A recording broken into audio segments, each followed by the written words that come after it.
Hello everyone and welcome back. Let's just say that our patient has a chipped tooth on the frontal area. This time we're not going to discuss isolating the lateral tooth, but we're going to try to make our life better by isolating this tooth. First of all, how are we going to do this? Well, it's important to think a bit that we are going to use a thick rubber dam, remember the nictone, and this pulls on your teeth quite a lot. So the holes you put in your rubber dam need to be quite correspondent to the teeth that you want to isolate. So we're not going to use a template.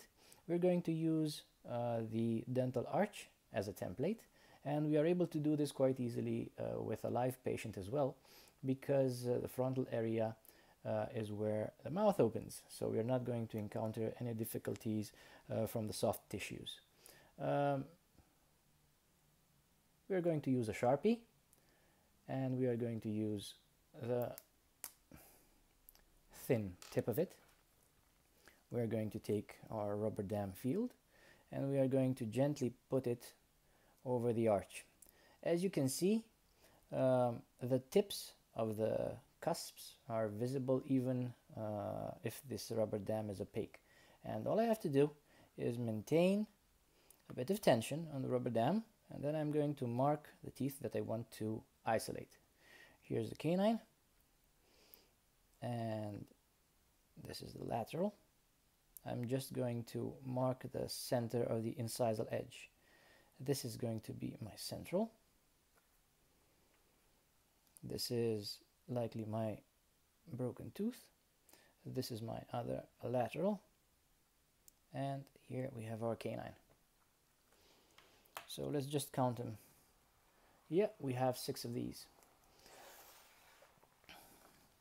I'm now going to punch the rubber dam, and I'm going to use the second largest hole in order to punch the rubber dam for the laterals. So here,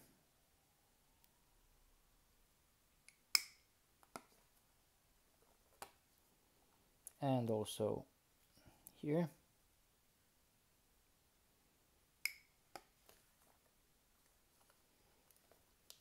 And I'm going to use the third hole in my punch for centrals and canines. So canine,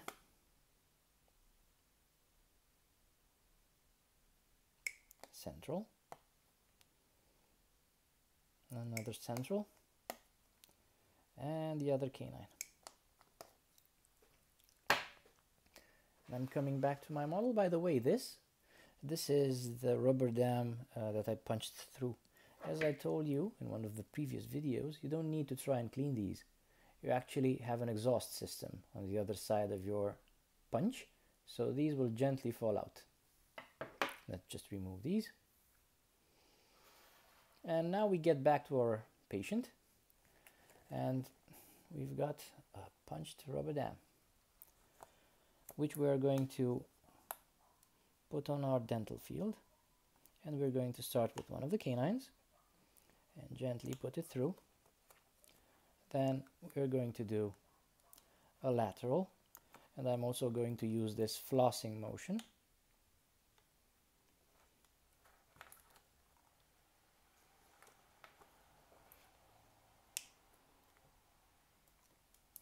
Now we're getting to our chipped tooth. That's one side, and that's the other.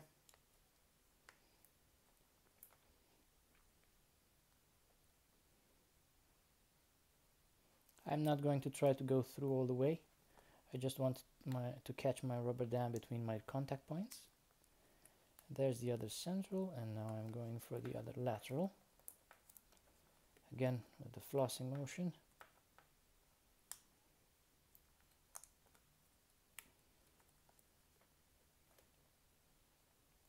And now I'm going to the distal of the lateral.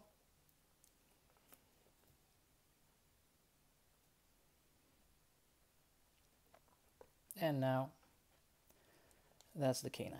So it doesn't look too good so far, but we managed to catch our rubber dam between the contact points. Now I get my floss and I try to go through each contact point, and as previously discussed, I'm just going to keep contact with either the mesial of a tooth or the distal of a tooth.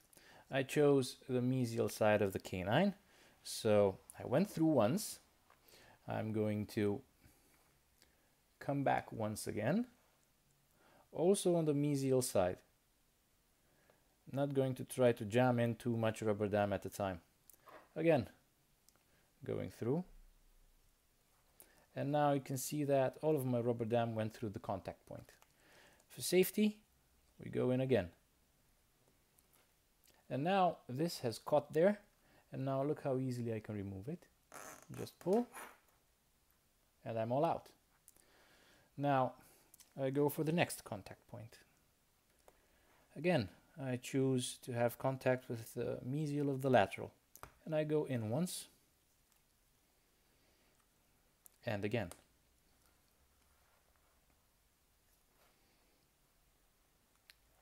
And again. And now everything has gone through, and now I can gently pull this right out. Centrals. I really need to be careful here because this is neighboring the tooth that I'm going to work on, and I don't want to cut the rubber dam here. So I'm going to gently go in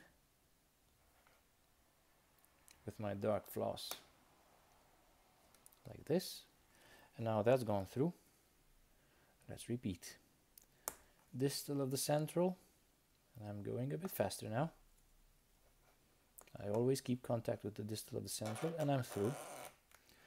And now all I have to do is go between the lateral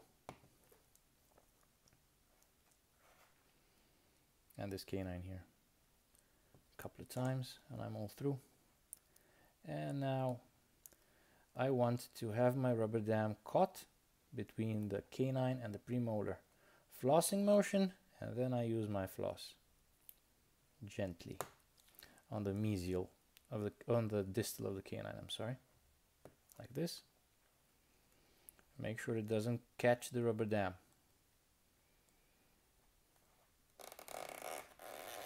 And I'm through. Now, perhaps you noticed that in this video, compared to all the others, I'm wearing gloves. This is because there's a trick. I want to be able to hold my rubber dam here between the canine and the premolar, so I can stretch the rubber dam on the frame. Now, perhaps you noticed that your gloves have this on the end of them. This is a very useful tool, and you can take a new glove and you can take your scissors, and of course you can cut out a bit of it, or if you're in a hurry, you can choose to simply rip a piece of the glove that you're already wearing. Now, if you don't want it to look like this, of course, you can perhaps cut the excess a bit. But this has now become a wedge. I repeat, you can either cut a new glove or you can rip the glove that you already have on, and you can use the segment that you get in order to hold in your rubber dam. You just extend it so it becomes thinner, and then you just put it in. And now when you release it, you've got this, which is too big.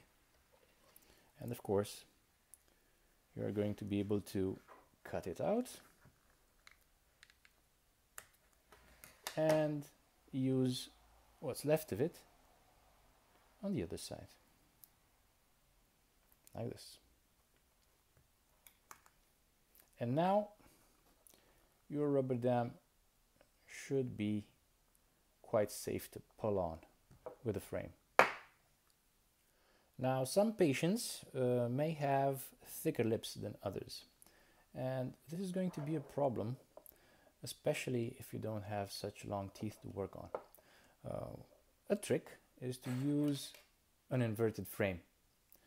What you're going to do is use the pin like this towards the nose of the patient, which should be this in this direction. And what you'd like is to aim this pin right in, along with a rubber dam, right in one of your patient's nostrils, because otherwise it's going to really damage the septum. And then you can gently extend the rubber dam on your frame. Sorry, this came out a bit.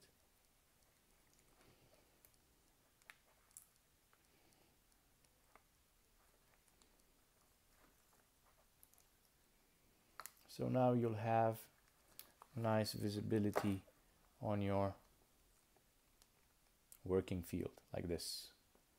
Now, as you can notice, the rubber dam isn't inverted yet. However, it's safely seated, and I think that if I pull on it, I'm not going to be able to remove it that easily because of the wedges that I put on the distal of the canines. See? Quite a bit of tension, but it holds.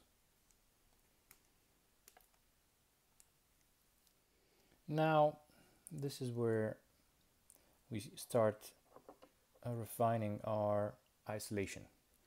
And just as we did with the lateral teeth that we previously isolated, we are going to grab a probe, and then we are going to set the probe in a 45-degree angle to the tooth, and we are going to gently make this arching motion, and as you can see, the rubber dam immediately inverts. Now that you've inverted the rubber dam, you can be sure that your seal is much better, and that you're not going to have any sort of fluid coming from the gingival aspect. Take your time doing this. You don't want to rush it, because otherwise you risk pinching your rubber dam, and if you do that, you're going to have to start over. We don't want that. So gently I go from the mesial of the lateral. I put my probe in at a 45-degree angle, and then I follow the contour of the gingiva.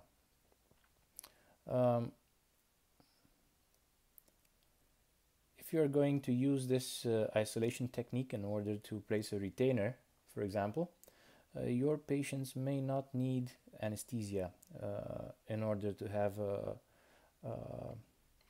rubber dam placed